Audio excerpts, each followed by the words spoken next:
The Chicago Bears are making a first impression at the 2025 NFL Combine. What are their plans for this upcoming free agency and NFL draft? We'll give you our thoughts coming up. The Chicago Bulls tankathon, is it back on? Is it not? They had a 1-1 week as usual. They have a matchup against the Toronto Raptors tonight. We'll tell you why they should be able to get back on track as far as tanking is concerned. In baseball, the White Sox future pitching prospects shined well. The offense disappeared like the dust off my ceiling. The Cubs continue to roll in spring training in the college basketball. The Fighting Line picked up a huge win against the Iowa Hawkeyes. That and a whole lot more. And plus, sports media news as a divorce could be pending between our Chicago teams in the TV station. We'll get into that and a whole lot more as the Friday Funky edition of Second City Sports starts right now.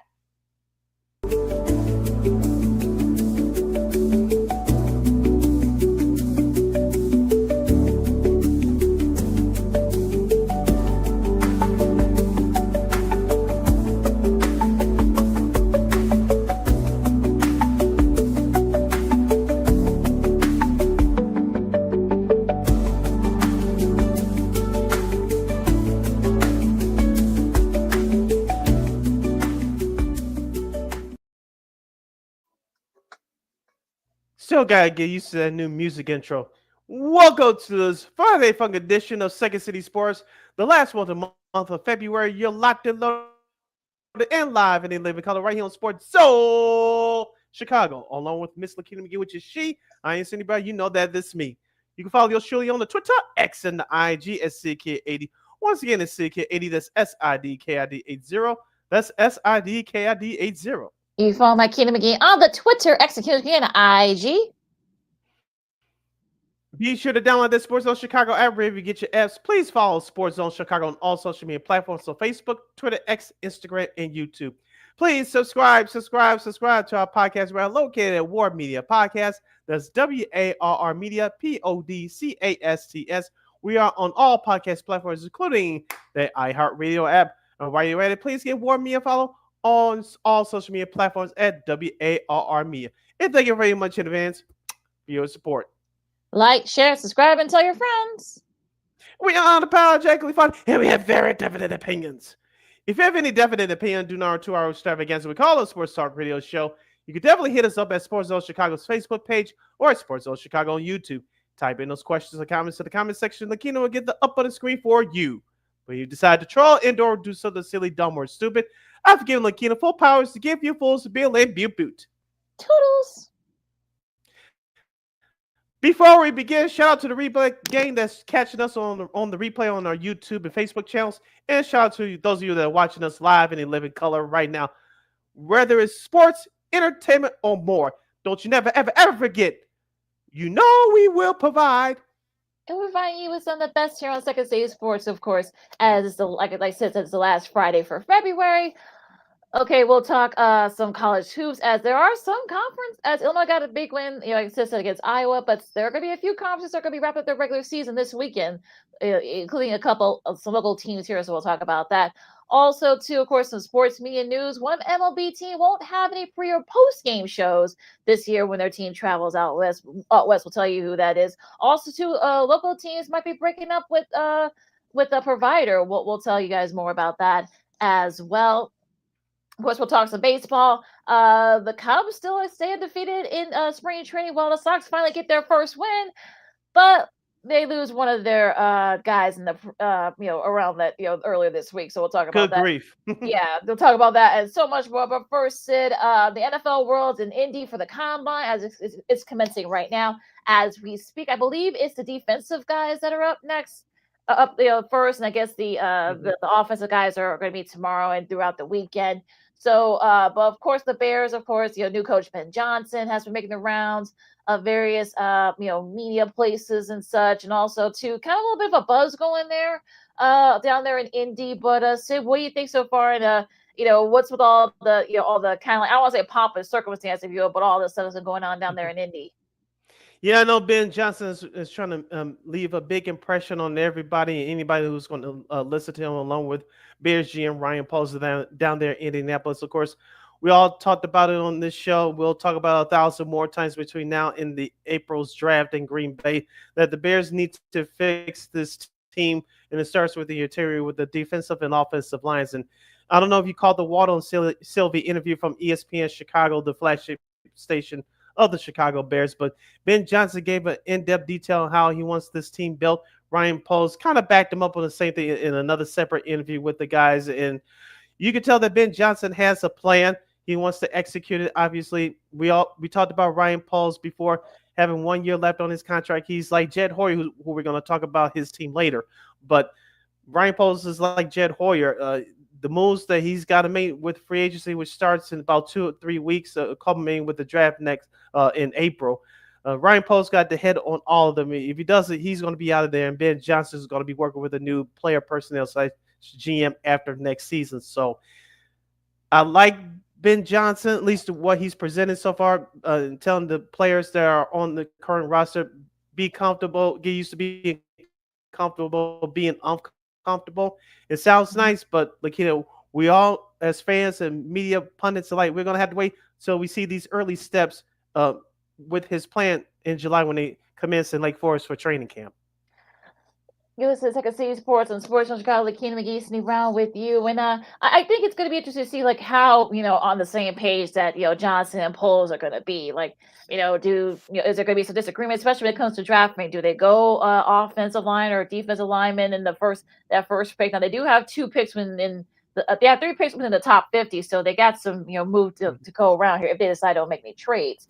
So I think for me, it's just like I don't need you to win like the presser or whatever, do the schmoozing with the media. I just want results. Like we've seen this before, where some coach comes in, does this little spiel or whatever you want to call it, and then they don't produce. So for me, it's just like I know Sylvie said he had a towel off after that interview with Johnson on Tuesday, but I think for me, it's just like I don't care what you do, just do it. Like, look, it's going to be interesting how, especially with the schedule being what it is, they've got like one of the toughest schedules in the NFL next year. They got to play the AFC North, so that's not going to be easy by any means. They're going to be another tough schedule too. They go back to Washington again, and they got to play the whole NFC East as well. So it's not going to be easy. So I kind of feel like, okay, I don't want to, look, you can say, hey, I want guys to be uncomfortable. I want to hold guys accountable. Okay, then do it. Just do it. I don't need you to talk about it. Just do it already. And like I said, I want the results on record, because, like I said, we've heard this before and it hasn't worked out. So I don't want to look. I don't want to I don't want you schmoozing or whatever. Just do it. I get your skepticism and your entitled to your opinion, because we heard this before with previous coaches, Matt Nagy.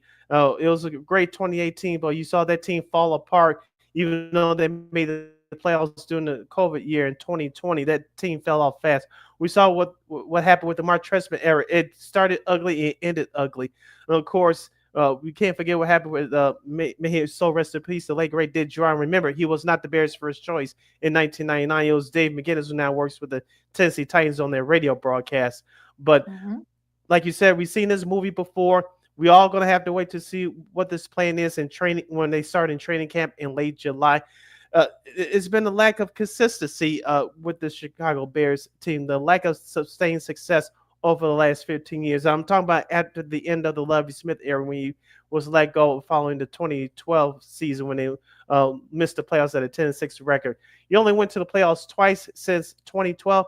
That is unacceptable. And I'm like you, Lakina. I'm not saying that I'm not a Ben Johnson fan, because, like you say, he talks the talk right now, but we're gonna see if he, along with the players that they have on his roster, can walk the walk in July. So I'm in the same boat with you. I like Ben Johnson, but like you said, this team needs to win right away.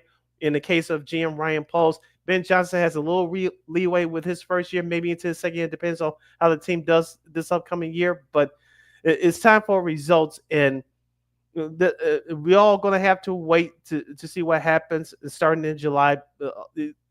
Like we said, with certain players coming in here via free agency over the last several years, the teams can control the message because there are no games being played. But once you start to get in between the trenches in training camp, playing in the preseason and to the regular season, the true results are going to show. You can talk the talk now because no one's going to hold you accountable. unless you said something really out of bounds. But the real results will come when the players step on that field.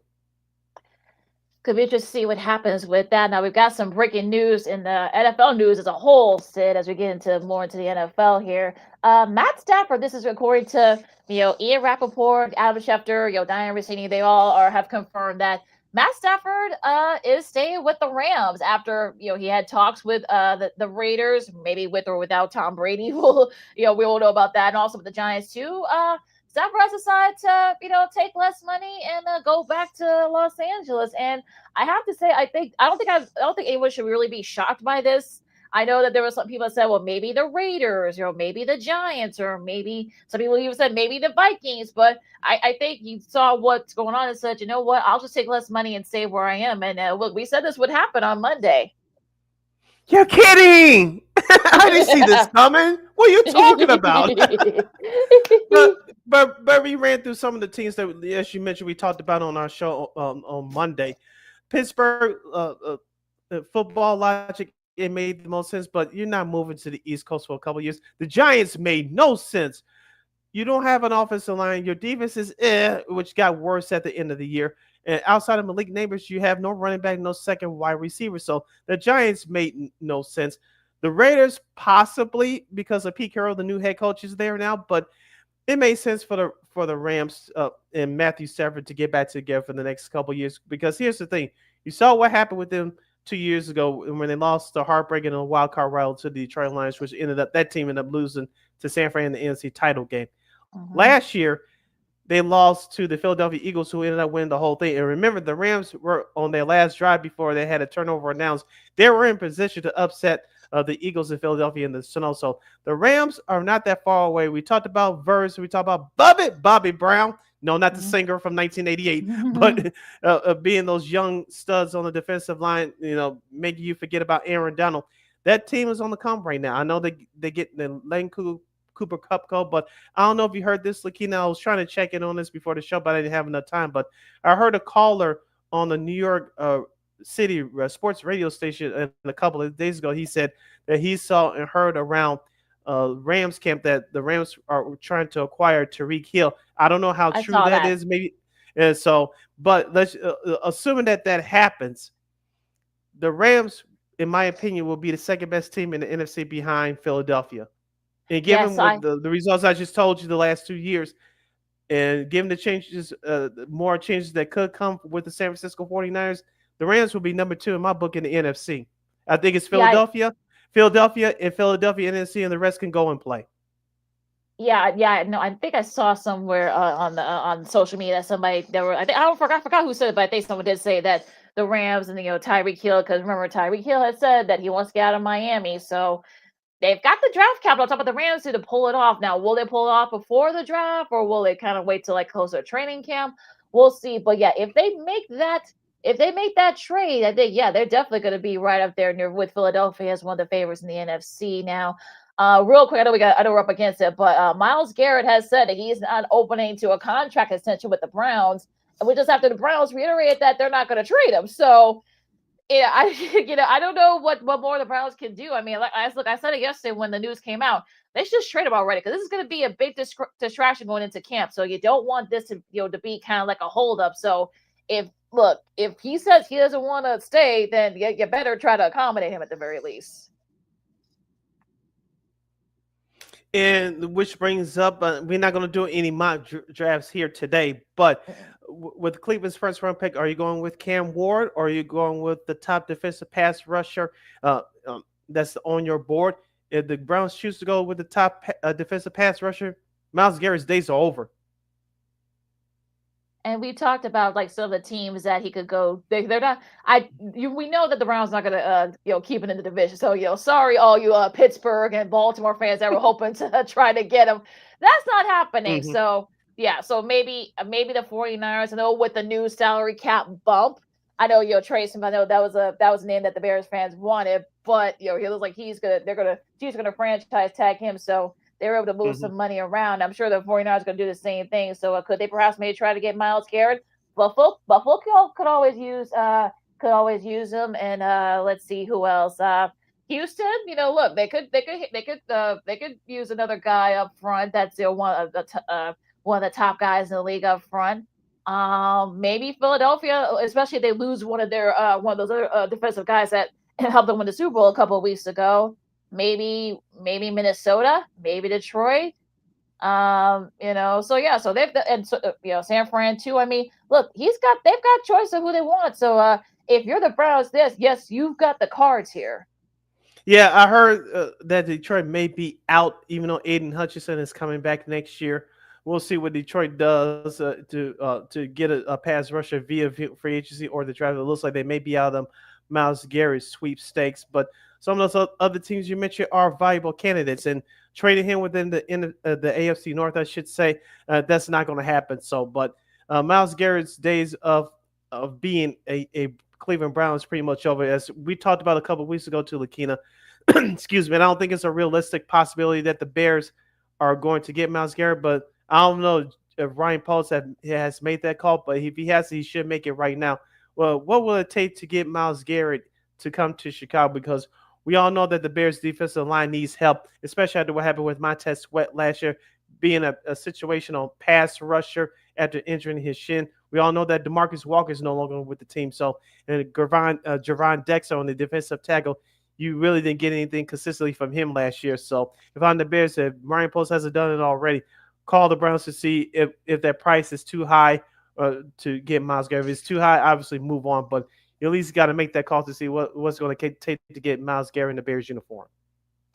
And one more piece of news before we go to break. Apparently, now the Giants are now shifting their interest to Aaron Rodgers. So, yeah, with that O-line, no, sorry, Giants. I think he'll have that, especially that NFC East. No, not happening. If I'm A-Rod, I'm going back to my black cave and retiring. No, thank you. Hello, darkness, my old friends. Yeah. We'll take a really quick break here on Second City Sports. Of course, we go to like round ball here. Oh, I actually made it. Actually stuck there. But we're gonna go around the rim here, above the rim, I should say, as we go to the NBA. The Bulls had a mixed week this week.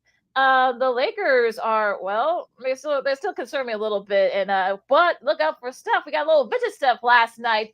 Over here with another tying a career high up there with a career high. Also, some college hoops. Illinois got a big win against Iowa, and there actually are some conferences that are wrapping up their regular seasons this weekend. So we'll talk about that coming next. Lakina McGee sitting around Second City Sports on Sports of Chicago. Round ball coming up right after this.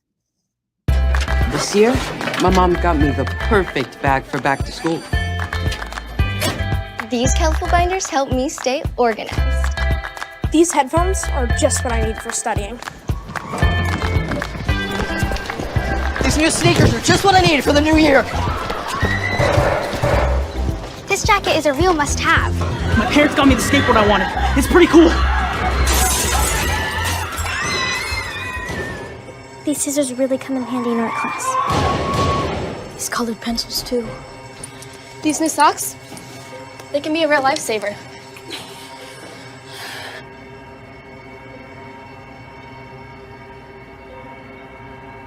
And I finally got my own phone to stay in touch with my mom.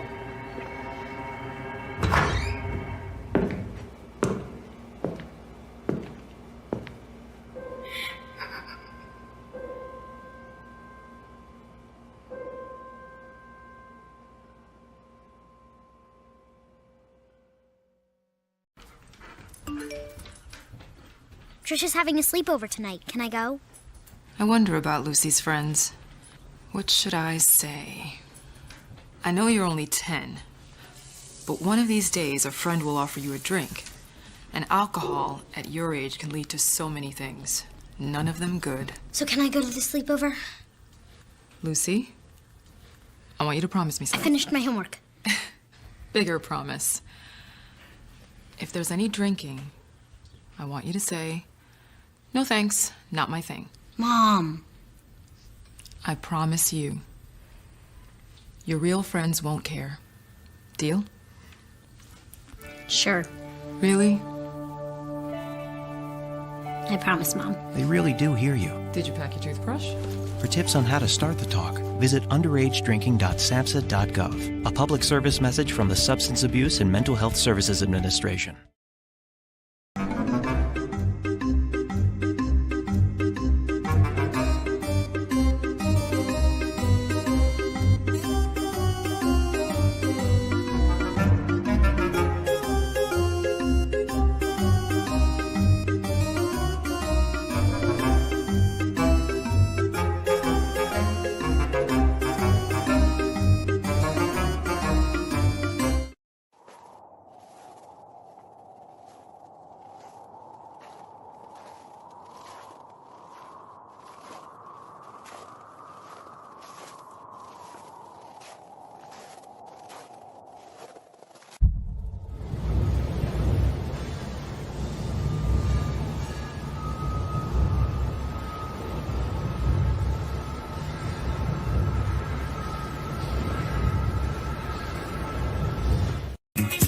Hey, this is Dr. J, and I listen to Sean and Maya in the morning.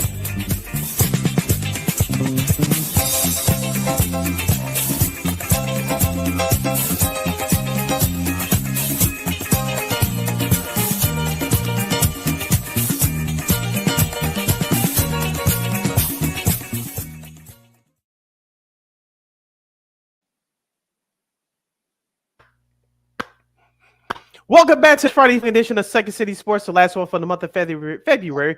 You're live in the living color and locked and loaded right here on Sports Zone Chicago. I'm Sid. That's Lakina. You can follow yours truly on the Twitter, X, and the IG at SidKid80. Once again, it's SidKid80. That's SIDKID80. That's SIDKID80. You can follow my Kingdom again on the Twitter, executes me on the IG.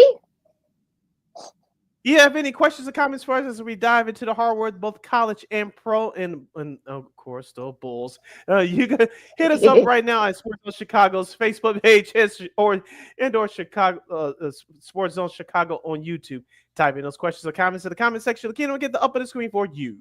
It was a mixed bag for the Bulls as they did beat the Sixers. They just hammered their Sixers. I think they were up by like 50 points at one point. They ended up beating them by 32 on Monday. Josh Giddey had 25 points.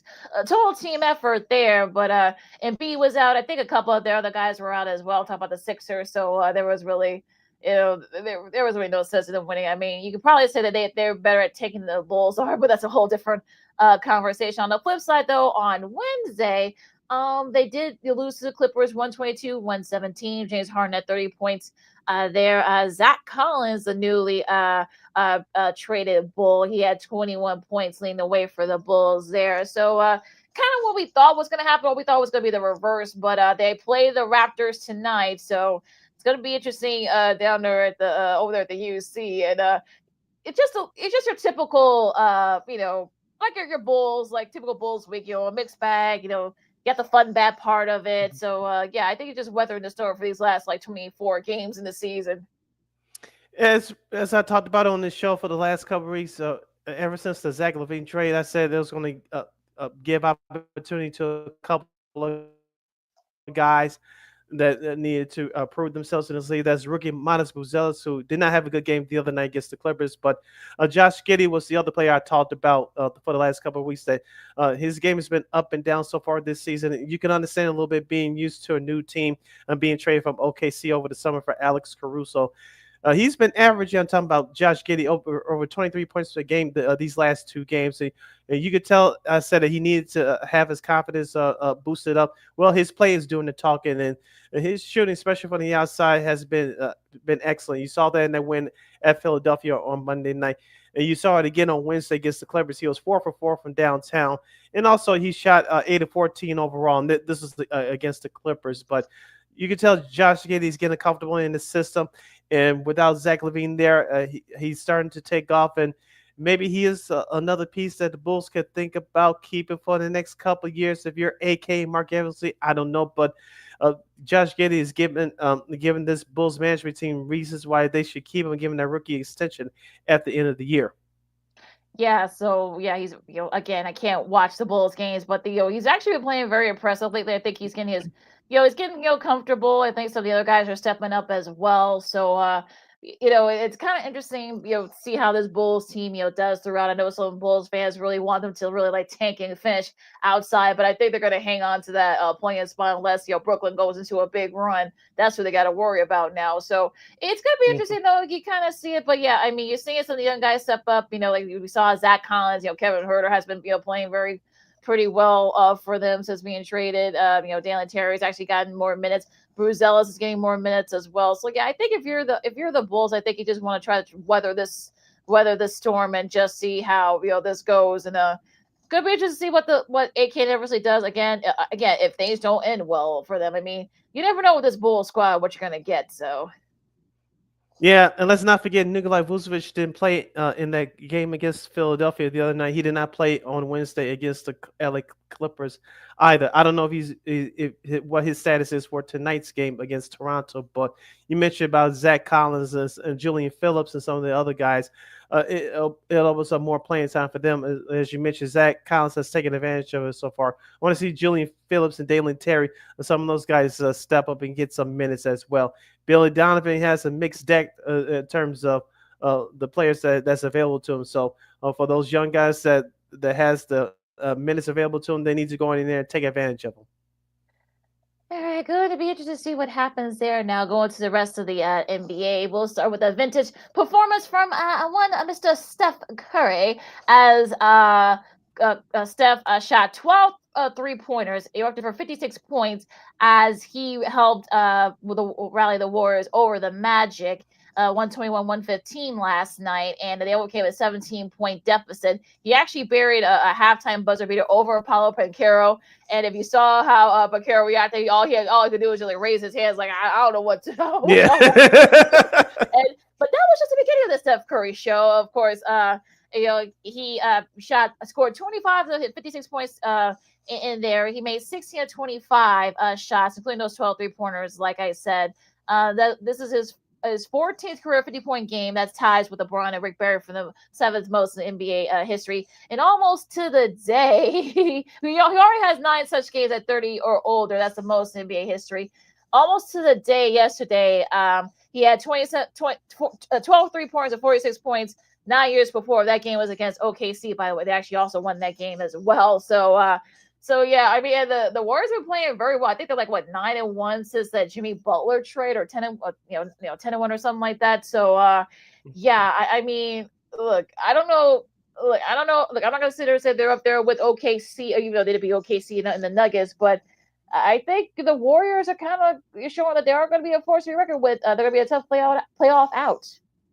Yeah, I said this too on our show on Monday. With those 3 guys, with Draymond, Steph, and the newcomer Jimmy Butler, if those guys can stay healthy, and so, let's just say they do get in that play-in tournament as a 7th seed, all they have to do is win one game.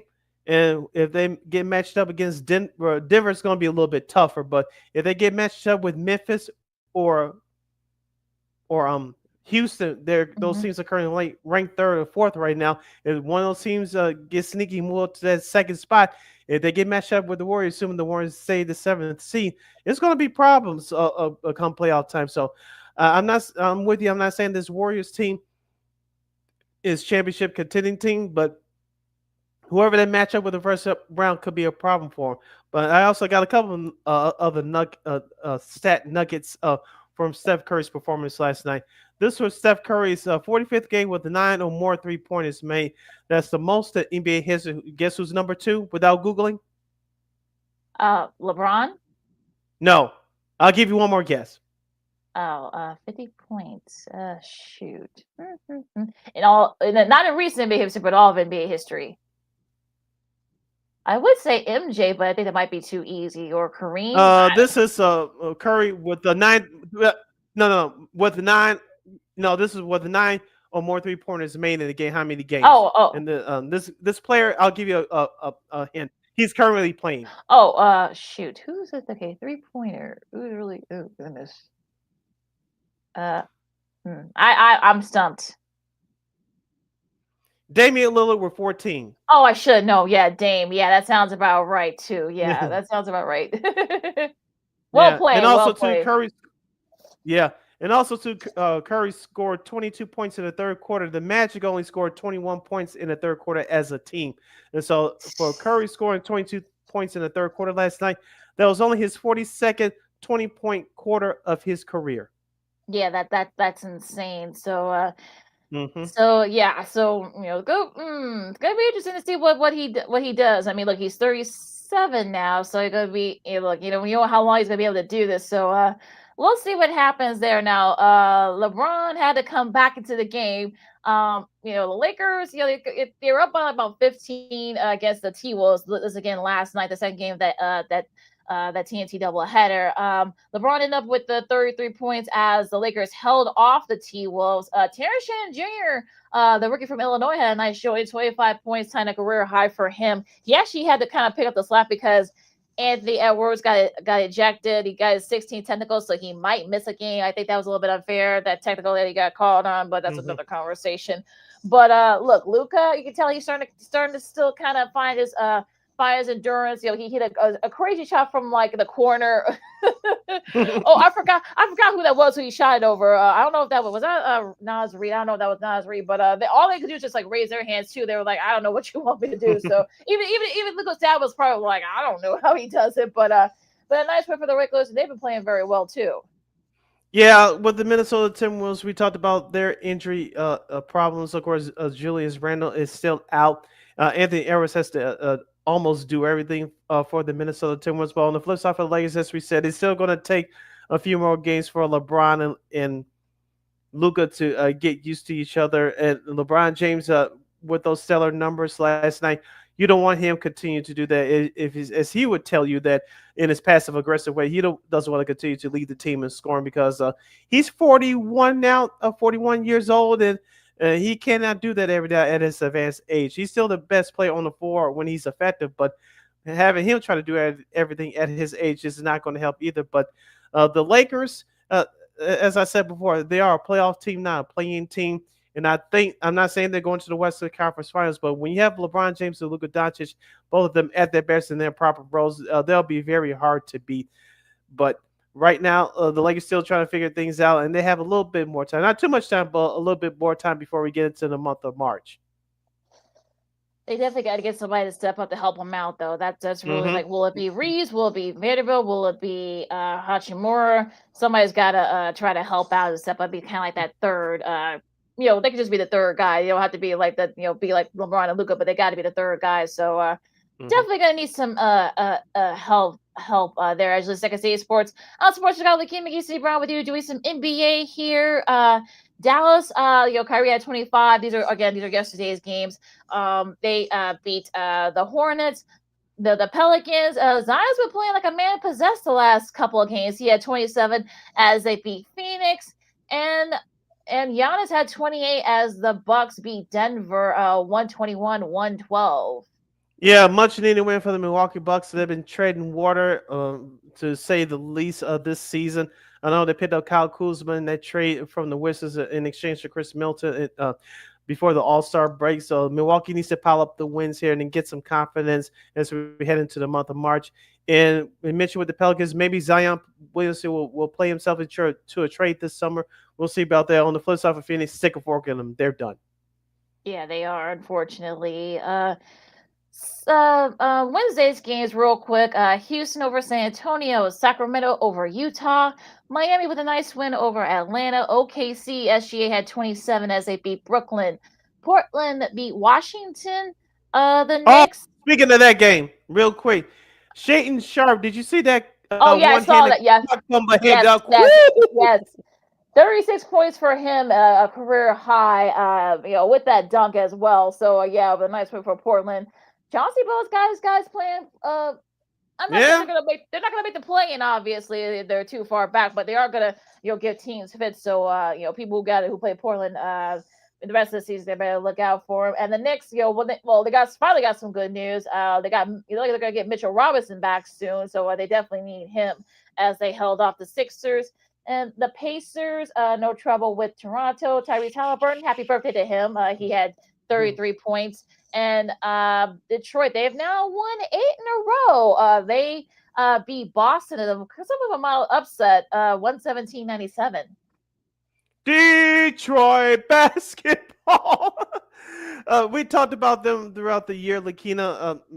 Even though they missed Jaden Ivey, he's gone for the year. Your guy, Cade Cunningham, is playing the best basketball of his career. He's finally healthy for the first time in a couple of years. So we talked about Kenny Atkinson being the runaway winner for Coach of the Year from the Cavaliers. JB Bickerstaff is still some more votes, especially with his winning streak. So you got to give him some love as well. Some people say he may be the front runner, and I'm not going to argue with people about that. So shout out to Detroit. Of course, Lakina, we both are from Chicago. And we don't want Detroit to do well, going back to the days of Mike and Isaiah. But watching them from afar, they are a very tough young team, and you have to give them their props. And I'm not saying they're going to cause any problems in the playoffs, but I wouldn't overlook them should they stay the fifth to sixth seed. Yeah, it's gonna be interesting to see, how it kind of if they get to like that fifth seed. I think if you're Detroit, I think you want to stay away from that play-in. So Mm-hmm. you're getting that 5 to 16. They will be huge for them. Now going to Tuesday's games, of course, Luca's first game against his former team. LeBron led the way with 27 as they look. It was they were a little bit tough. The Lakers were, but give the Mavs credit for coming back. But just too much LeBron and too much Luca as they held off the Mavs. Luca had 19 points, but Austin Reeves had 20 as well. On the flip side for Dallas, Kyrie had 35, Klay Thompson had 22. And yeah, I think the Mavs, once AD does come back, and hopefully that's sooner rather than later, they're hanging in there. But you got to think they got to get AD back. They want to try to make a deep run here in the West. Yeah, and also too in that game, Klay Thompson started out hot in that fourth quarter, but outside of him, he had no help. And you mentioned with LeBron James being the facilitator, taking over once again. Luka kind of stepped back because even though it was against his former team, he kind of stepped back as far as the scoring is concerned. But it was an overall nice team win for the Lakers, and wins like that against teams like that can definitely help build your confidence. Absolutely. So we'll see. The Lakers, of course, they did win last night against Minnesota, so maybe they just started a little bit of a run here. We'll see. Golden State, no trouble with Charlotte. This is with Steph not having his best game. It was Buddy Hield that kind of led the way for the. I think like all 5 stars were double figures for the Warriors in this game. With Hield leading the way with 16. New Orleans, they beat San Antonio. Trey Murphy the third had 24 points. Memphis and Phoenix. Now, if you had the over on this game, you had a nice Tuesday night. 151, 148 in overtime. John Moran had 29 points, including some. I think he scored the last 5 points to help the Grizzlies beat the Suns. Yeah, he gets like I said, so he gets like a fork in the Suns. They're done pretty much. Yeah, and if you're the Memphis Grizzlies, John Moran, I know he's been in and out of the lineup due to injuries this season, but I know he's better. The Memphis Grizzlies are better without him, especially defensively. But John Moran gives you that scoring threat every night when he's in the lineup offensively. So it's kind of a double-edged sword for Memphis. They're having a great year. Don't forget about rookie Zach Edey, who's really improved. I know he's been nicked up too, but Jaren Jackson Jr. Being an All-Star this year, I think that's a formidable 3 for Memphis. Now, should they stay healthy, they may cause some problems in the playoffs as well. But once again, we shall see. Houston held off Milwaukee 197. Jalen Green had 25. Cleveland, no trouble with Orlando. Ty Jerome had 20 points, was a career high for him. And Boston held off Toronto. Jalen Brown had 24 points for the Celtics. Yeah, we talked about the Celtics having an up and down week with another loss last night. And you mentioned with this win at Toronto the other night. I'm not too much worried about Boston. I know they're trying to get Porzingis back. He's been back in the lineup. Hopefully he stays healthy. You know what you're going to get out of Jaylen Brown. You know what you're going to get out of Jason Tatum. And Peyton Pritchard, as we talked about the lack of inconsistency with the Celtics bench last year, that's totally changed this year. Peyton Pritchard, who's been there for a while, he's their main guy, in my opinion, that gives them a scoring threat coming off that Celtics bench. So Boston, as they stay injury-free between now and the end of the regular season, they'll be a threat come playoff time. As I said during our All-Star Power Hour a couple of weeks ago, I can definitely see a Cleveland-Boston Eastern Conference Finals matchup. Should both teams stay healthy? Yeah, I think that's probably for the NBA. That's probably what you're aiming for right now, because I think that would be a really interesting finals that could easily go seven. Now, real quick, Monday's game: Sacramento over Charlotte, Portland beat Utah, Minnesota over OKC in overtime. Jane McDaniels had 27 points there, so nice win for Minnesota on Monday. Atlanta beat Miami, Washington over Brooklyn. Denver beat Indiana, and Detroit, of course, we talked about them earlier. Kate Cunningham at 32 as they beat the Clippers.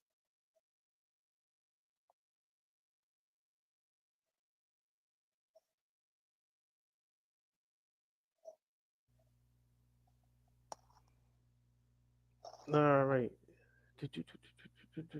All right, let's move over to Friday's schedule for the NBA and the schedule for this upcoming weekend. Tonight, we'll have the Denver Nuggets starting their East Coast road trip. They'll take on the Detroit Pistons. The OKC Thunder, they'll visit Atlanta to take on the Hawks. The first game of the Friday night ESPN doubleheader will have the Cleveland Cavaliers against the Boston Celtics. That should be from TD Bank North Garden. The rest of tonight's schedule looks like this. Portland visits Brooklyn, I almost say New Jersey. Indiana will face Miami. The Raptors will face the Bulls here in Chicago at the UC. The New York Knicks will visit Memphis to play the Grizzlies.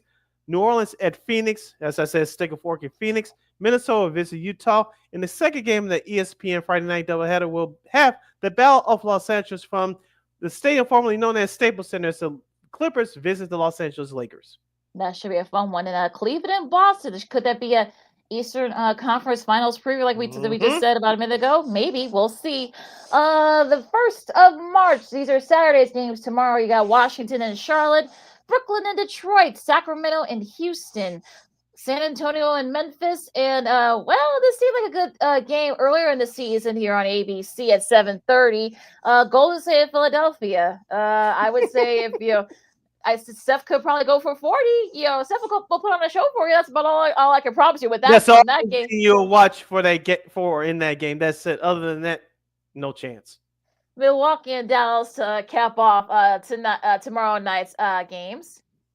All right, for Sunday, your schedule looks like this. The lone ABC afternoon game will have the Denver Nuggets and the Boston Celtics. That's at high noon on Sunday. Could this be a possible NBA Finals preview? We shall see. At 2:30 on NBA TV, we'll have Portland at Cleveland. Yes, the Bulls will play the Indiana Pacers. I think Indiana will score 130. Book it. The rest of your Sunday schedule looks like this. The Knicks will take on the Heat in South Beach. Toronto will visit Orlando. OKC will visit San Antonio without Victor Wembanyama. That's the first game of the ESPN Sunday night doubleheader. New Orleans will visit Utah. In the second game of that ESPN Sunday night doubleheader will feature Minnesota at Phoenix, and rounding out the Sunday night schedule, the Clippers will face the Lakers.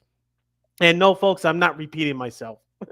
No, he's not. So, so exactly. That's your schedule for this weekend in the NBA. Hour number 1 is in the books. Hour number 2 will start following these messages. We got college basketball to go over. Could we already have our 4 number 1 seeds in the men's department for the NCAA tournament, or will there be changes between now and Selection Sunday? We'll get into the baseball. The White Sox pitching prospect showed up and showed out, but the offense disappeared while the Cubs continue to roll. We have sports media news as Marquis and Sinclair are heading for divorce court.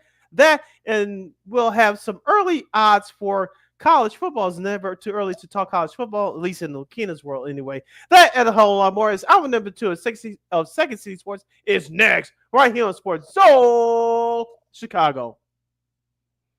No, I don't know though. I'm scared. I mean, you're so...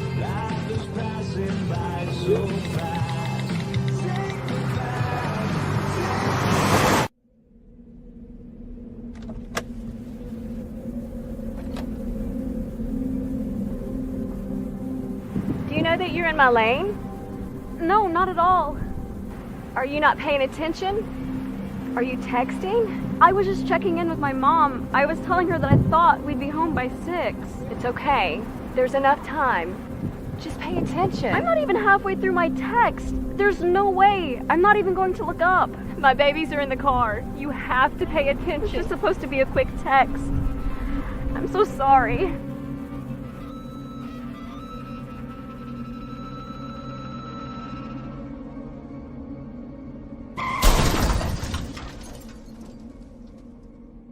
Hi, I'm Tom Brady, the director of DODEA. September is National Suicide Prevention and Awareness Month.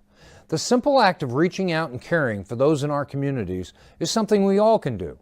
Just being there for someone you care about can be a tremendous first step in getting them access to confidential resources and support that they need. It only takes one person and one small act and 1 minute to make a difference. Let's make a difference.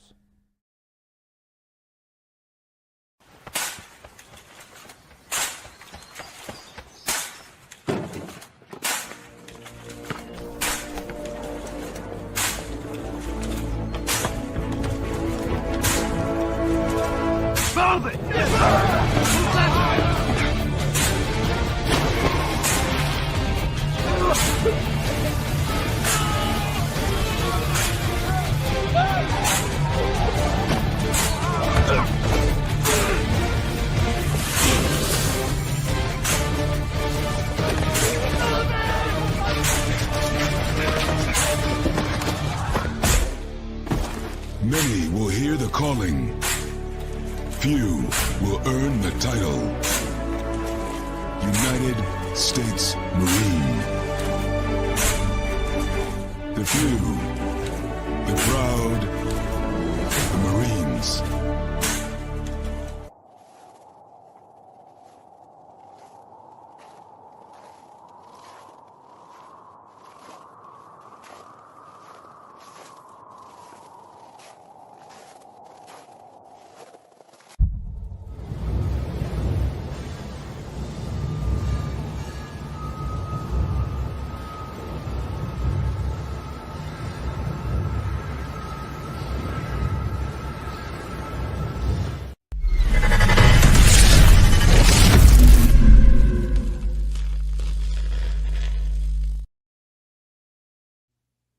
Welcome back to hour number 2 of Second City Sports on the hashtag Friday Fun Edition, the last one for the month of February. You're locked and loaded and live in 11 color right here on Sports Soul Chicago.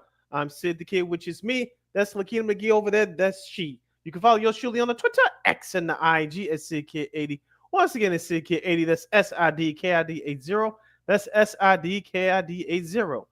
You can follow my Lakina McGee on the Twitter, X, and again, the IG. And if you want to shout out to holla in the comment section on our Facebook and YouTube pages, you can do so. But as I mentioned, going to our Sports Zone Chicago's Facebook page or Sports Zone Chicago on YouTube. Type in those questions or comments in the comment section. Lakina will get the up on the screen for you as we roll into some NCAA basketball talk and some baseball on the shine bright like a diamond as well. All right, let's go to sticking to hardwood. Of course, let's go on the college side now. We only got about a couple of weeks left in the regular season from the bigger conferences. So Illinois got a big win against Iowa on Tuesday, and what's interesting here is that I kind of feel like Illinois. I mean, they're getting a little bit better. Getting good at the right time. Looks like Montez Johnson, of course. I think Brad Underwood said earlier that he might be back by the Big Ten tournament, if not the NCAA tournament. So that's big news for Illinois because he's one of their top big guys up front in the rebounding department. Mm-hmm. So that they really need that now. Ivicevic had 22 as the final line. I beat Iowa by 20 points. So really had no trouble there. So. Look, I think Illinois. I don't know if they're good. They can still get a double bye because the way it sets up. With it's in the Big Ten, they still got a shot to get that double bye, be in that top 6 range. So they can definitely get there. Doesn't get easier though. The last couple of games. I mean, they got a big game against Michigan, in Ann Arbor on Sunday, and on next Friday they finish up their regular season against Purdue. So a couple tough matches to finish up the season for the Illini. They may have a shot against Michigan only because Michigan, even though they've been one of the surprise teams in the Big Ten, they've been sputtering here a little bit lately too. Of course, they got smacked around by their in-state rival Michigan State about a couple of weeks ago. So Michigan can't be had. Purdue, I'm with you, Lakina. I'm not so sure. So let's just say the Illini split those next 2 games. They end the year before the Big Ten tournament is in Indianapolis this year for those of you scoring at home. Let's say the Illini split their next 2 games. They're 19-12 according to my math. and if they get one of those double byes, they only have to win a couple of games to in that Big Ten tournament to get to 20 wins. So 21 wins, 22 wins is still not bad for this team that had its struggles over for the last few weeks. And right now in the NCAA tournament, from what some of the projections I saw, they can rank anywhere between 7th, 8th, or 9th. So, and that's the way this team's been playing all year. So as we said before, we've seen the highs early in the year. We're seeing the lows right now. It looks like they're starting to come out of it, and they could just keep playing consistently. I think they can give Michigan a run on Sunday. I'm not promising anything, but it's still going to be tough. But I think they can give Michigan more of a game than Purdue. You mentioned about Morris Johnson. He's their big guy, almost like the Bulls when they had Dennis Rodman, Horace Grant, and Taj Gibson back in the day. You need those guys, and their role is not to score a lot, but to play tough nose defense and get rebounds. And he's really their glue on the Illini front court, because outside of him, the Illini can't do anything defensively in their interior. We've been saying that for the last few years. So if Johnson can come back for that Big Ten tournament, that's going to be a huge emotional lift for this Illini team. We'll see if we'll see what happens there. Now you kind of, like I said, Coach Underwood kind of left that open. So we'll see what happens there now. As if my there we go, my laptop is not cooperating with me today. The rest of Tuesday's games, number 2 Duke, no trouble with Miami. Georgia upset Florida. Now again, Florida's under. I should say Georgia's under 500 in the conference. So yeah, they've got wins over Florida. They've got wins over Kentucky. But I still say they're going to need they're probably going to win out to perhaps even get a shot at being on the bubble. So we'll see if they can do that. Tennessee held off LSU. Alabama pulled away from Mississippi State. Oklahoma State upset Iowa State. Wisconsin, no trouble with Washington. Mizzou over South Carolina. Louisville and no trouble with Virginia Tech. Marquette, they beat Providence. Some other Northwestern, of course. At least for right now, they're out of that bottom 3 range in the Big Ten. Of course, as we talked about, if you finish the bottom 3 in the Big Ten, no Big Ten tournament for you. But they had 29 points as they beat Minnesota. So at least for right now, as we're recording this, they're out of that bottom 3 basement for right now. They got to keep winning. They want to stay out of that. Western Illinois, they beat Lindenwood. Southern Illinois beat Illinois State in the Missouri Valley. Just a note, though, Missouri Valley, this is a finish. They're finishing up there. This weekend is their last, couple of games in the Missouri Valley, the regular season tournament. Their tournament starts about next Tuesday, so down there in St. Louis. So, yeah, so I got a position there for the Missouri Valley Conference tournament next week. And I believe Lakina will get into this more with this network possibly later, a little tease. But I believe CHSN will be the new homies in the Chicagoland area for the Missouri Valley Conference this year. So I can't watch it, so go figure. Right. Well, you can watch it online on ESPN Plus. I can, yeah. So I might have to do it that way. Yeah, you can legally, of course. But going into, I'm speaking facts. Of course. Going into Wednesday's action, Auburn and Bruce Pearl, that shiesty, you know what, keeps on rolling as they blow out Ole Miss 106-76. St. John's Rick Pitino, they get by Butler 76-70. I know some people have them as being overrated. It may turn out to be true, but until I see it, excuse me, I don't believe it. Rick Pitino's done a magnificent job. Speaking of Michigan State, they get a buzzer beater. They beat Maryland 58-55 on the road. We talked about Purdue, even though I don't think Illinois stands a chance against them next Friday night. Wisconsin and Michigan State are the 2 teams to be looking out for in the Big Ten.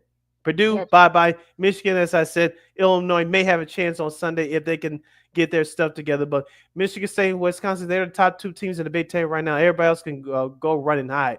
Yeah, Trey Holloman hit that buzzer beater for Michigan State against Maryland. I think look, we know Coach Izzo does, he does well in March, so we're coming to that time of year. So this is kind of like his annual tradition, if you will. So we'll see what Michigan State does in these next couple of weeks going into the Big Ten tournament.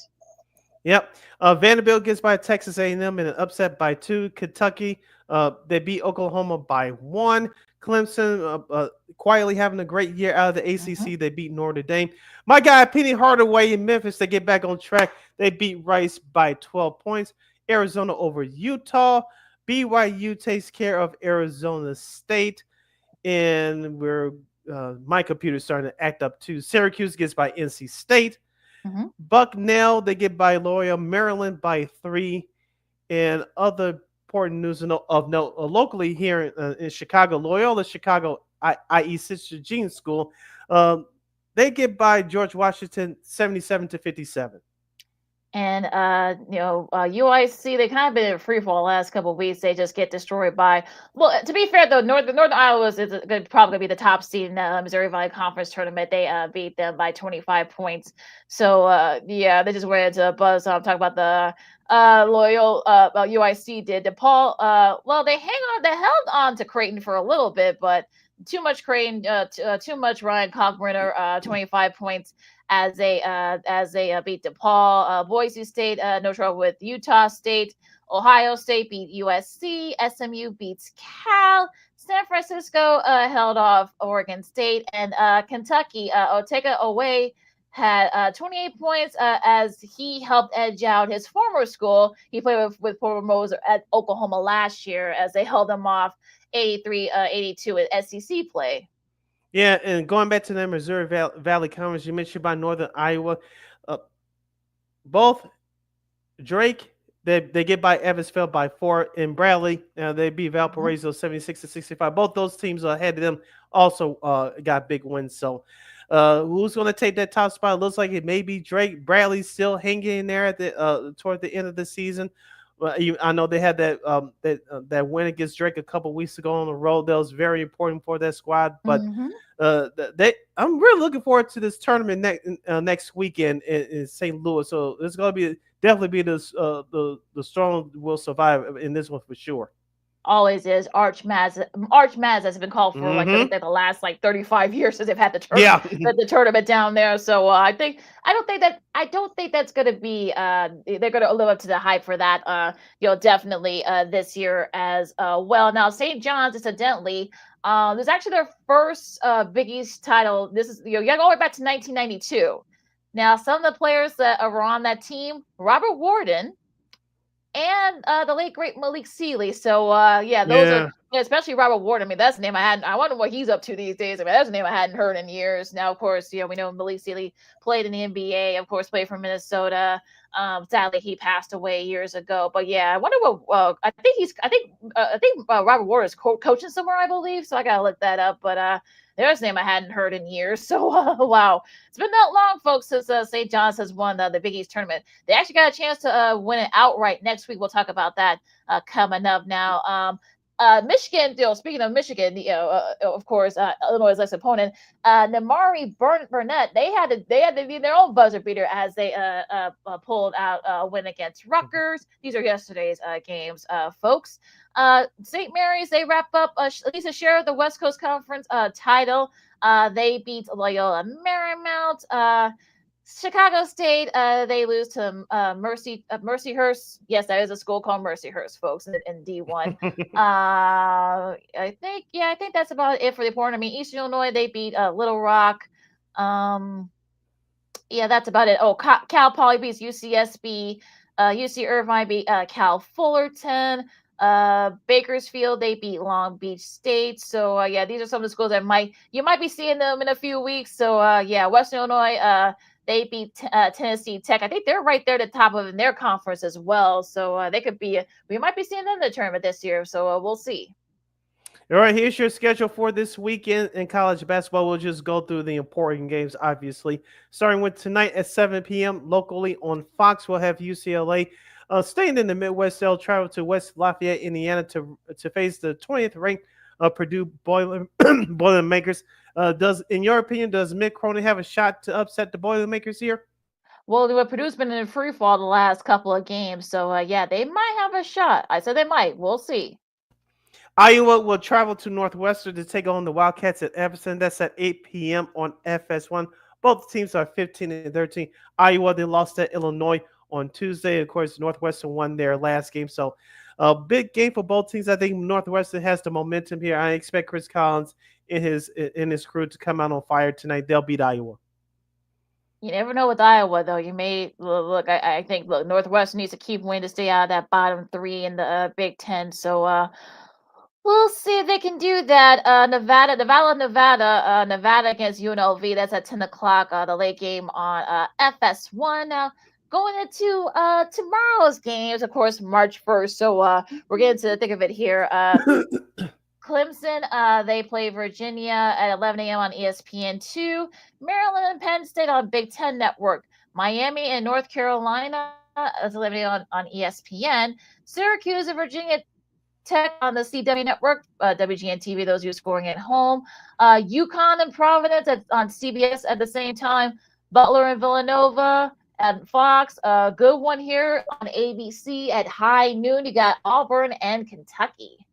I'm definitely looking forward to this matchup. Mark Pope versus they shiesty Bruce Pearl. Both teams are coming in with different contrasting styles. We know Kentucky, they like to run up and down a little bit, but they are more defensive oriented than Auburn. Auburn likes to get out and run. So a tough game for the Tigers. They're the number one team in the country for a reason, but I think they're going to have a fight on their hands against Kentucky. I'm definitely looking forward to this one.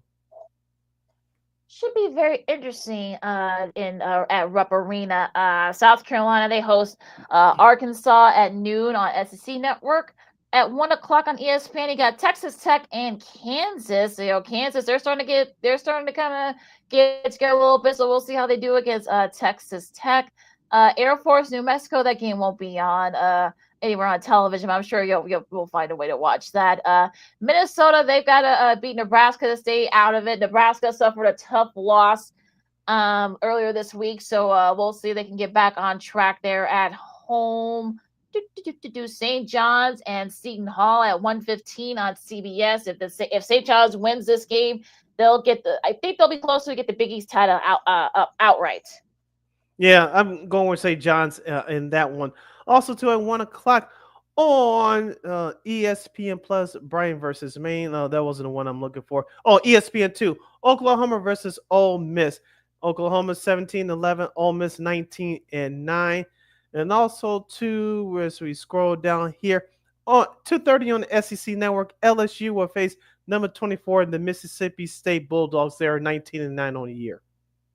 Should be a good one here. And it should be a good one here on ESPN. A little early matinee top 10 game here in the SEC. Got Alabama and Tennessee. That should be a good one there at 3 o'clock. Loyola, Chicago, they go at St. Louis, CBS Big Sports game. Network. Yeah, that's a huge game for them when it comes to the A10 for seeding, if nothing else. Utah State and Colorado State FS1 at 3 o'clock. On BTN, you got USC and Oregon, an old Big Ten conference matchup there for those who are scoring at home. Now, Houston, they host Cincinnati at 3:30 on CBS. Crane and Xavier also at 3:30 on the Big Fox Network. All right, we will have gone into the primetime games now. Notre Dame and Wake Forest at 4:15 on the CW Network. WGN for those of you scoring at home here in Chicago. Also, too, number 14 Missouri will take on Vanderbilt. That's at 5 p.m. Mark that on the SEC Network. Louisville at 22-6, one of the quietest teams in the country. They'll take on Pitt at 5 p.m. on ESPN2. Continuing with tomorrow's schedule. Indiana will travel to Washington to take on the Huskies. That's at 5 o'clock on the Peacock Network. Big game for Mike Woodson and his crew. In Florida, we'll take on number 2 Duke. That's at 6 p.m. on the ACC Network. We'll see what Cooper Flag has in store for us tomorrow. Yeah, well, that's Florida State, actually. I know. Florida State. I thought I said Florida State. That's okay. Yeah, I mean, Leonard Hamilton, of course, announced his retirement, so we'll see how he does. It's going to be a tough go at it against Cooper Flag and the Blue Devils. Marquette and Georgetown at 7 o'clock on Peacock. San Diego State and Wyoming on CBS Sports Network. We're going to primetime. Georgia and Texas on ESPN2 at 7. A good one here in the SEC on SEC Network. My just 7:30, you got Texas A&M and Florida. And at 8 o'clock, you got Arizona and Iowa State. Iowa State, I know they're going to want to rebound at that loss earlier this week, so we'll see how they do against Arizona. Kayla Love and the gang on ESPN. All right, at 10 o'clock on ESPN, we'll have Gonzaga versus San Francisco. Two tough teams in the West Coast Conference there, so we'll see what happens in that one. Let's go to Sunday. As we mentioned in Big Ten action, Michigan will host Illinois. That's at 2:30 on Sunday on CBS. But before then, we'll have number 11 Wisconsin to travel to East Lansing to take on the 8th-ranked team in the country, the Michigan State Spartans. This one should, and I think, will be a dandy. That should be very entertaining. Could be for number one seed in the Big Ten for the Mm-hmm. tournament. So we'll see what happens there. Now, another big one at 1 o'clock on ESPN2. You got Northern Iowa and Bradley. Now, this could be a shot. I think Drake is the number one seed right now in the Missouri Valley. Whoever wins this game will be the number two. So if you're a top two seed in the Missouri Valley, you get a double bye into the quarters. So we'll see if the Braves can pull it out against Northern Iowa. Yep, that should be a big one there. Also, too, Illinois State will host Evansville. That's at 2 o'clock on ESPN Plus. Shout out Jay Hood and UIC. They'll host Valparaiso at the same time on ESPN Plus. We mentioned Illinois, Michigan State at 2:30 on CBS. At 3 o'clock on Sunday on ESPN, UAB, the University of Alabama at Birmingham, they'll host my guy Penny Hardaway's 18th ranked Memphis Tigers. You're a big Tigers fan too if you're in the American Conference, all of you bubble teams, because if no one else wins, now UAB, I think they're like right behind them, like number 2 and 3 in that conference. So yeah, 19-9 overall. Yeah, so that's a good squad. So I'm sure. Look, let's not take them. I saw them, a couple of days ago. They're really talented. They got a veteran laden squad. So I'm sure Penny will have his guys ready. Yep, and that's your schedule for the big time college games this weekend. All right, listen, Second C Sports on Sports with Chicago, Keenan McGee, Sydney Brown with you. Let's go to the Diamond this time, Sydney's last few minutes here. Of course, the White Sox finally got their first win in spring trading play. Yay. Yay. Of course, they beat, that damn computer. They played the Angels today. They beat the Guardians by the score of 4-2. And of course, on Wednesday, they had the big showdown with the Padres. They lose to the San Diego Padres 3-1. But they had a couple of showcase their starting pitchers that you're supposed to look for the future. I actually watched some of this game this morning. Sean Burke, who pitched the first couple innings, he had a mistake here and there, but I thought he looked pretty good. He's supposed to be one of their guys that you look forward to in the future. Noah Schultz came in there, pitched the inning. He did very well, but it was Hagen Smith with his one inning in the fifth inning. He struck out 3 batters. As we talked about before, Lakina, the White Sox, they are loaded with pitching, and they're working on their defense, but I know that the White Sox are missing Andrew Benintendi, and I know that their whole professional lineup that we're going to see throughout the regular season weren't in there for these last couple of games, but if we have to continue to watch a piss poor offense like we did last year, it's not going to be good, and it's only going to put that much pressure on these young pitchers that they're already going to have a learning curve on trying to identify themselves and get some consistency as they try to adapt to the major league pace. But if the offense is going to play, excuse my French, shitty like this, it's going to be an ugly year. And I'll still stick and say that they're not going to be as bad as people think they're going to be. On the flip side, I'm not saying that they're going to the playoffs here. They're not, but the White Sox got to develop some consistent offense. I'm not saying that you should score 10 to 12 runs a ball game, which would help, but at least can we get at least between 4 and 6? I don't think that's too hard to ask. I know they don't have the talent up and down, but still, I don't want you to score runs like you're pulling teeth. Well, and remember too, Benintendi got hit by a pitch a couple of days before. He's going to be out 4 to 6 weeks with a broken hand. So, yeah, that's yeah. I mean, I don't think the White Sox are going to be that bad. I don't think they're going to lose like 120 games. I mean, that was like once in a lifetime, once in a blue moon type of thing. So, I don't know, but yeah, it'll be interesting to see what happens. But yeah, I mean, it's going to be tough.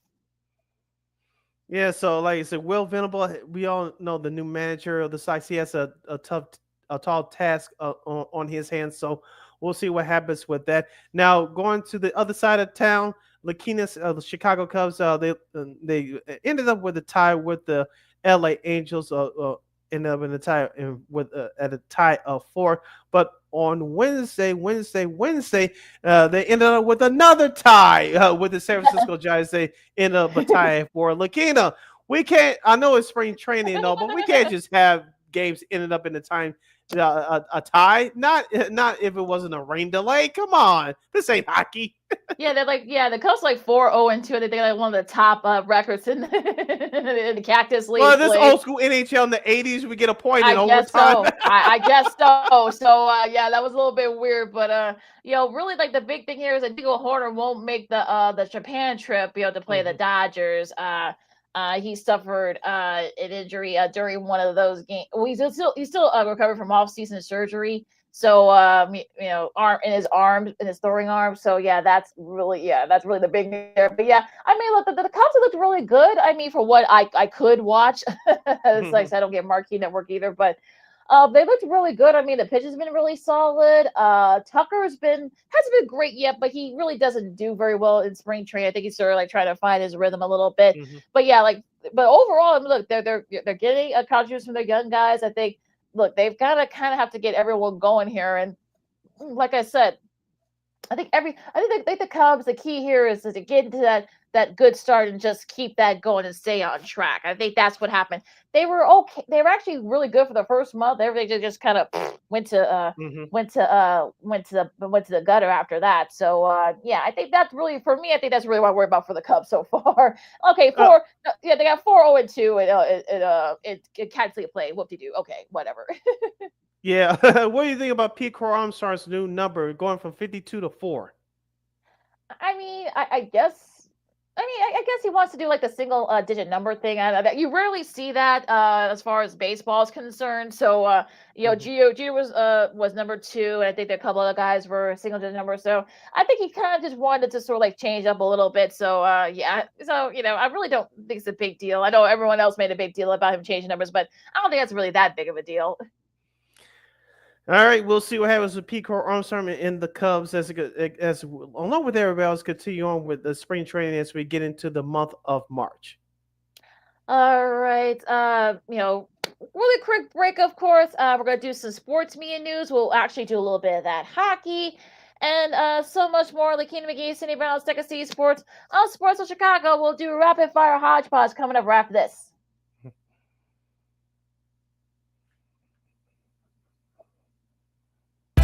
This year, my mom got me the perfect bag for back to school.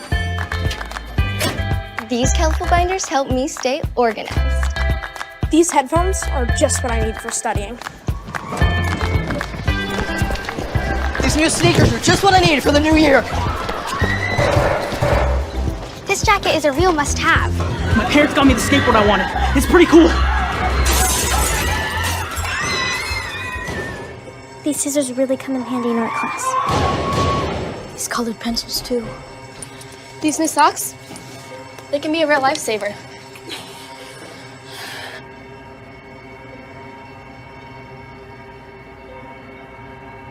I finally got my own phone to stay in touch with my mom.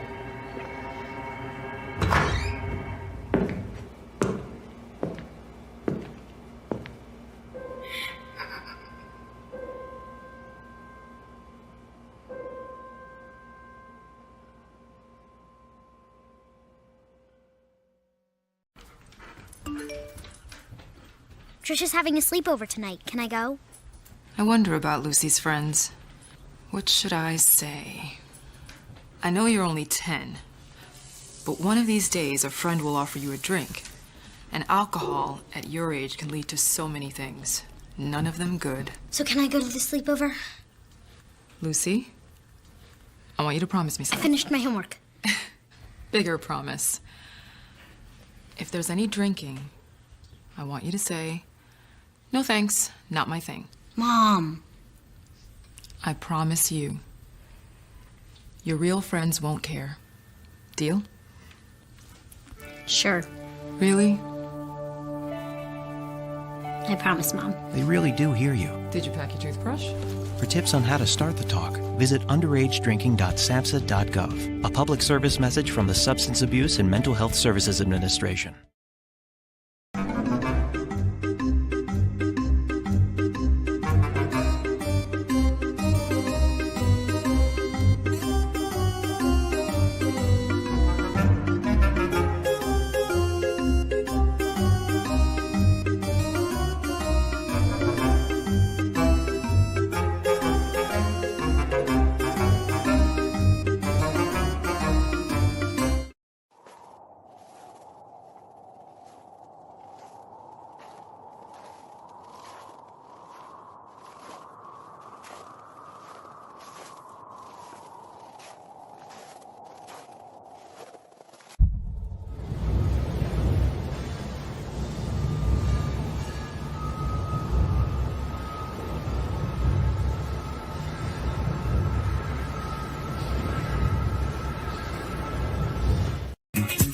Hey, this is Dr. J, and I listen to Sean and Maya in the morning.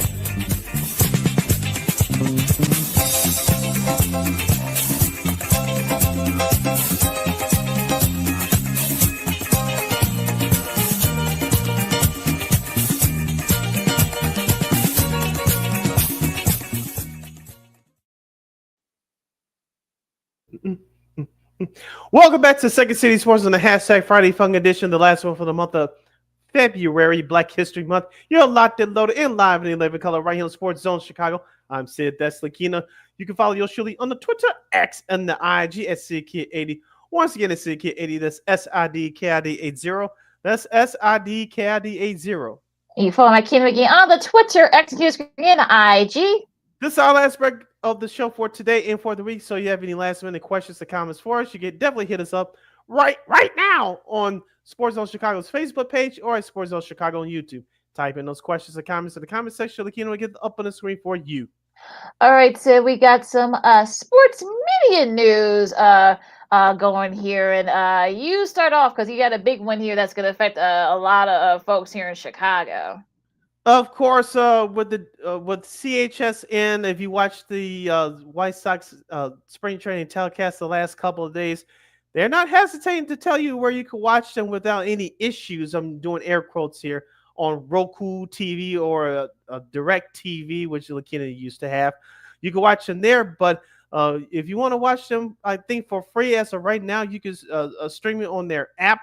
But on the other side of town, the Chicago Cubs and the Marquee Sports Network, we'll get to the other part in just a moment. But if you have Xfinity/Comcast like yours truly does, it will be moved to the highest tier, which means you have to pay more money in your bill. When will that happen? My assumption is it'll probably happen before they start the regular season on March 27th. But after that news came out, Sinclair, which owns Marquee, they want a divorce from the Marquee Sports Network, and if that happens, it's going to be an ugly legal fight, and I don't know if Sinclair is ready for that. So big changes are coming to your cable bill if you have Comcast. And as far as Sinclair and Marquee, that could get even uglier.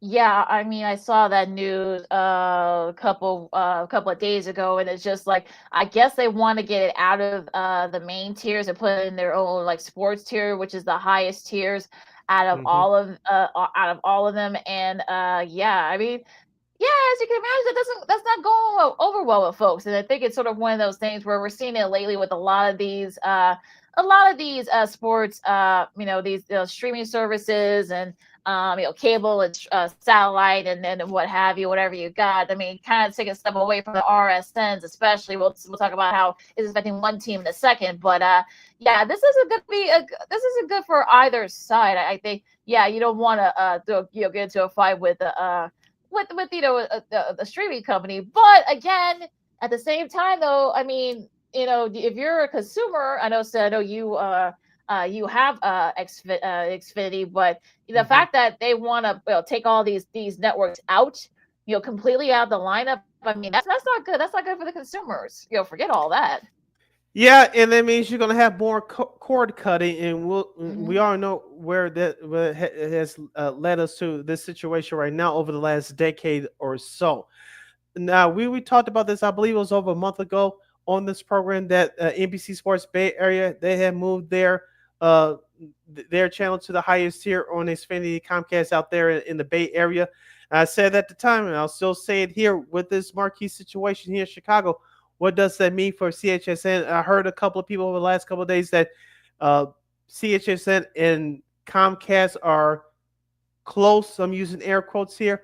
What does that mean? I don't know. But if Marquee is being moved to the highest tier on Xfinity Comcast, you assume that CHSN is going to be moved close to that, if not at the highest tier on Xfinity as well. If that's the case, it's not going to be pretty. As of right now, Comcast wants CHSN, the new network, to be on the highest tier. CHSN says no. Let's say we can work something out. Obviously, that would work anything out yet.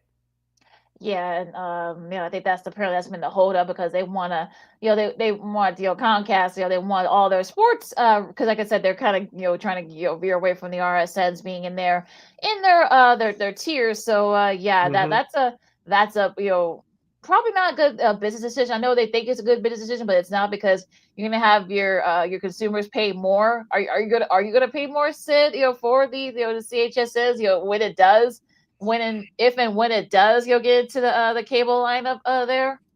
I'll be honest with you, it's at a 50-50 call right now because I know we both watch these games and we have to do that because of what we do here. But if it's outrageous, I probably just have to find other avenues to do it. Now, I want to ask you, and you could Google this if you want to. Now, with me being a White Sox season ticket holder, I do get the chance to watch the out of market games for free. And do I get to watch the Cubs and the Sox? Yes, but because of the RSNs, they cannot air the game, so I've had to watch them on the replay. So, which works out for me for most nights at my other job. So, I'm not complaining too much there. But I don't know what the price is for the whole year. I think you could get it by teams, but if not, you could get by teams. You get by the whole year with MLB.TV. I wanted to ask you. I know it could change, but since I know you have YouTube TV, correct? Yes. I know they're not. You don't have Marquee, and you don't obviously you don't have CHSN. Would you pay MLB.TV, however whatever the cost is to watch just the Cubs, or would you pay? Obviously, it will be higher if you watch the whole league for a whole year. I forgot how much it is. You could Google it, but would one of those two options be realistic for you as of right now? If I had to choose between the two right now, I probably would say the latter because I don't want to have to pay like an extra $29 a month to watch just one team. I'd rather just pay like the whole thing, to watch everybody. And I think I might be at the point where I might switch because it's kind of getting ridiculous that Google doesn't think that the RSNs are worth the investment. I get that the RSNs are not, they're not as profitable as they used to be, with cord cutting and other stuff. But again, you still got people that want to watch it. So, and also they've raised their price. I'm talking about YouTube TV. They've raised their prices to like another like $10. So for me, it's just like, is it really worth it that I'm not getting all the channels that I want? I can't even get the RSNs. I mean, that seems kind of, doesn't seem like a good give or take there. But I don't know. What do I know? Like I said, you could Google this right now if you want, but I believe it's 150, 160. I could be wrong, but as far as That's getting about right. getting the whole MLB for the whole year, and you'll get the MLB network for free as well. So that comes part of it as well. I think if you go into the latter, and I know you're cutting the costs. You don't have to watch the networks. You just get the games. You'll get the games for the whole year, and you'll get MLB Network. Now, do you get MLB Network already on YouTube TV? No, they actually took it out. I think a couple of years ago, from what I heard. So, if you're really interested, like I said, you'll get MLB Network plus all the out of market games, and you can watch both teams, but not live. But you can watch both those teams after conclusion of the games. I think it's about 90 minutes to 2 hours afterwards. So you can still both watch the Cubs and Sox, but obviously it has to be a delay when they're both playing live. But I think you're going to see that with a whole lot of people, especially in this market in Chicago.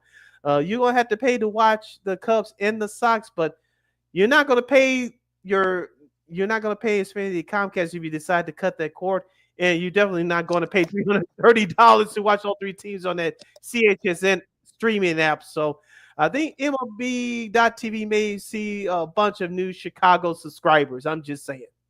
Yeah, I think you might be right about that because the whole thing just seems a little bit silly. I mean, CHSN. I mean, like I said, I'm not gonna be able to watch the Missouri Valley Conference tournament. So I can say that could they have planned this out a little bit better? Talk about the White Sox, the Bulls, and the Blackhawks, sure, but I think I think these are businesses by some of the carriers are usually need to have some of the blame here too. Yeah, and just to give a little history lesson, when back when cable TV started, you didn't have all these different tiers like you do now. But back in the day when cable started, you only had like 30, 40, maybe even 50 channels back in the day. Mm-hmm. And you had BET, MTV, and all the sports channels. They were all in one tier. And whether you watched them or not, that's how these companies got paid. These channels got paid. They charged whether it was $2, $3 a month for the channel, and that's how these networks got paid. Now with what Comcast and Xfinity has done over the last, I say, almost 20 years, I know this for a fact, with the league channels they started about 15, 20 years ago with NBA TV, NHL Network, MLB Network, and NFL TV, NFL Network. If you wanted those channels, they weren't on the basic cable. You had to pay for a tier, the next tier. Now with these regional sports networks that are available in our area, not CHSN at the moment, and Marquee being moved to the highest tier, you're going to have to pay more. And it's basically, it takes those regional sports channels that were once in your basic cable lineup many years ago, they're no longer going to be there. Just to give like more money. It's kind of I don't want to say it's a monopoly, but it's sort of one of those things where I know I get supply and demand, but taking the sports channels out those regular tiers and try to put them in a separate tier, I think it just doesn't. It really doesn't, isn't a good business decision. But hey, but like I said, what do I know about that stuff? Right. Oh, sticking with baseball, I don't know if you saw this. Our good friends at Awful Announcing, ESPN opted out with baseball last week. Of course, this will be ESPN's last year covering Major League Baseball as far as live game telecast. But guess who's stepping into the picture trying to take over the Sunday Night Baseball spot? Netflix. Of course. You already have the NFL on Christmas Day with the doubleheader games, which did well last year, not just in the United States, but globally, obviously. Now they're sniffing around trying to get the ESPN package. Also, Amazon and NBC/Peacock as well. Yeah, that's the sort of the thing here, and I think Amazon already has a package. So does NBC through Peacock. So not a big surprise that everything all those guys are going to be sniffing around for that. So yeah, it's going to be interesting what Rob Manfred does. I mean, because I know you want to be able to make these games accessible to people. So maybe putting them on Amazon might not be a good idea. I think maybe NBC and Peacock, like I said, they already have a contract with Peacock, so you kind of have to they think did. that. Well, they used to. I don't think they have it anymore. But yeah. So it's gonna be interesting how this goes. And speaking of Amazon, if you want the FanDuel, formerly known as Bally Sports, you have to pay $20 a month. So yeah. So of course it's always something. So yeah, it's like I said, it'll be interesting to see how this goes. But yeah, I'm sure. Rob Manfred is going to go with the most sense, especially with you could have a potential labor strike coming up soon. So yeah, they got to be very, very mindful here. And going back to college sports, I saw this the other day. Northern Illinois, except for in football, all the other non-football sports, they'll be moving to the Horizon League starting next season. Yeah, I think they figured that might be better because remember they're going to be going out west for their football. So yeah, I think it would make sense, that all the Horizon. So you got teams like Cleveland State and Wright State. They're in Ohio. You got Wisconsin, Milwaukee, and such. So yeah, I think it's I think they kind of downgraded a bit, but yeah, I think they feel that maybe this is more for football than anything else. They're leaving the MAC conference.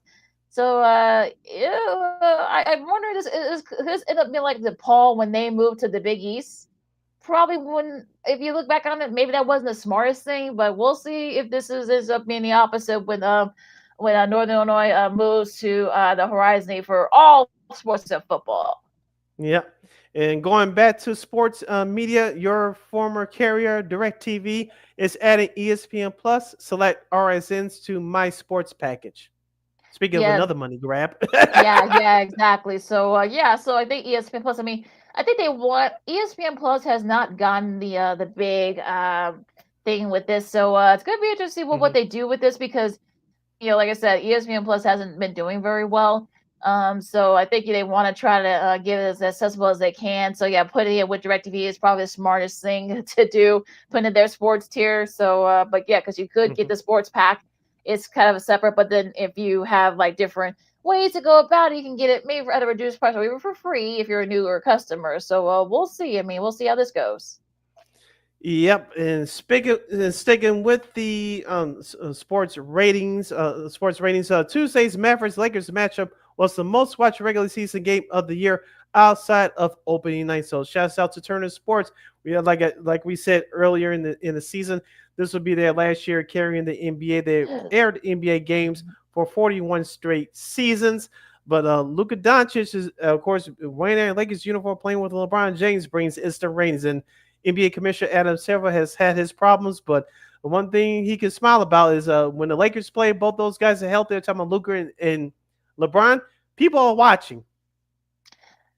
Yeah, I think for anybody that was, because I keep hearing people say, "Well, I'm boycotting the NBA." I'm that. Well, I'm sure a lot of those folks watched earlier this week. So that Mavs Lakers game, I think people are going to be watching too. Have been watching those games, especially with Seth's performance and such last night. Excuse me. So yeah, all those folks that are boycotting the NBA. Yeah, I feel they're up there with the people who boycott the NFL because of such. They say they do, but they don't. So Exactly. I would say those folks no Yeah. attention. Like I said, fake outrage, fake anger. And speaking of that Lakers Mavericks game on Tuesday, 2.5 million of you, including yours truly, in the second half, watched that game on Tuesday. Is peak reached 2.9 million, so almost 3 million people watched that game at one time.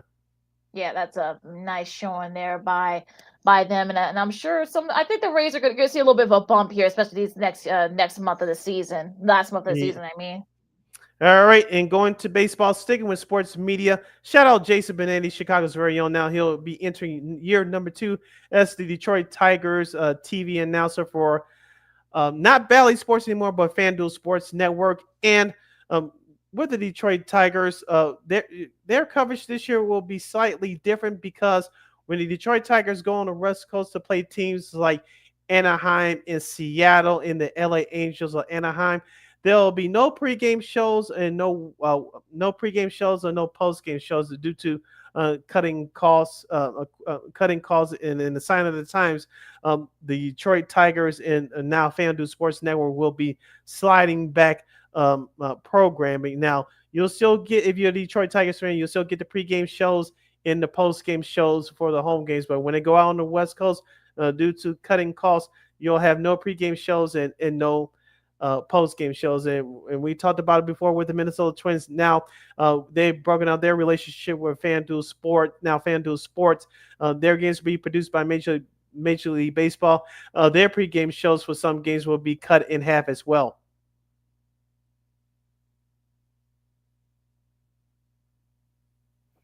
So this is just the landscape of what we're seeing around with the Major League Baseball coverage on television. Yeah, that's kind of a bummer with the them not going out west, for the pre and post. I guess it's kind of their way of cutting costs. So I think this is really like the only reason why they're doing this. So yeah, I was a little surprised when I saw the news, but then you think about it, thought, yeah, I can kind of see why. So yeah, so so we'll see if any other if there are any other teams that are in that situation, will they follow suit? Okay, and speaking of following suit, Paul George, the superstar of the NBA's Philadelphia 76ers, said earlier this week that he's going to put his Podcast P, on hold in midst of the Philadelphia's 8-game losing streak earlier this week. Of course, if you listen to his podcast or watch his podcast right here on YouTube, he gives great interviews. He interviews many of the current and former players from around the league. Of course, I thought, in my opinion, he had a great interview with DeMar DeRozan over the summer, former Chicago Bull, now the member of the member of the Sacramento Kings. But Paul George says until the end of the season, at least, he's putting a big old pause hold on his podcast. Well, I think because the Sixers have not been very good this year. So Yeah. If the Sixers were up there in that top five, okay, I'll say this: if the Sixers were where Detroit is, you probably would still be seeing him in the podcast. The fact that they're Yeah. not, yeah, that's why you're not seeing him on the podcast. It's really like it's not that he's tired of doing it. He actually has one of the top podcasts in in his particular category, like in the country. The team's not playing very well, so the Sixers are going to be saying, you know what, I might just go ahead and just contract because it's probably going to be his show perhaps for the rest of the season. So and plus they're trying to get into that last spot in the Eastern Conference. So yeah, that's why. That's really All why. right.